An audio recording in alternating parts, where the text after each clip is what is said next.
brought you by Silver Pumps and Motors. Top quality और consistent performance के लिए सिर्फ सिल्वर पंप्स नाम याद रखना. విషయం ఏదైనా సరే చూసే తీరును బట్టి ఉంటుంది. ఎవరి ఆలోచన విధానాన్ని బట్టి వాళ్ళు ఆ విషయాన్ని అర్థం చేసుకుంటూ ఉంటారు. నాకు తప్పుగా అనిపించలేదు, మీకు అలా ఎందుకు అనిపించిందో నాకు మాత్రం తెలియదు అంటూ ఫుల్ క్లారిటీతో ఉన్నారు ఊర్వశి రౌతేల.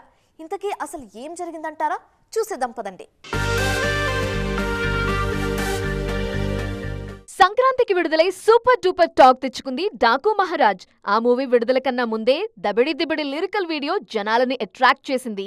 అయితే తీరా సినిమా విడుదలయ్యాక అవేం స్టెప్పులంటూ అవాక్కయ్యారు జనాలు. రిహార్సల్స్ చేసినప్పుడు, సాంగ్ షూట్ చేసినప్పుడు జనాలు ఈ పాటని ఆదరిస్తారని అనుకున్నాం. కానీ సోషల్ మీడియాలో విమర్శలు చూసి షాక్ అయ్యానని చెప్పారు ఊర్వశి. కావాలనే విమర్శించేవారిని తానెప్పుడూ పట్టించుకోనంటున్నారు బ్యూటీ. హద్దుమీరిన స్టెప్పులున్నాయంటూ ఆ మధ్య మిస్టర్ బచ్చన్ మూవీ సాంగ్ కూడా కాంట్రవర్సీని ఫేస్ చేసింది. రవితేజ, భాగ్యశ్రీ స్టెప్పులేసిన చిట్టి గువ్వ పిట్ట లాంటి చక్కనమ్మ సాంగ్ అప్పట్లో తెగ ట్రెండ్ అయింది.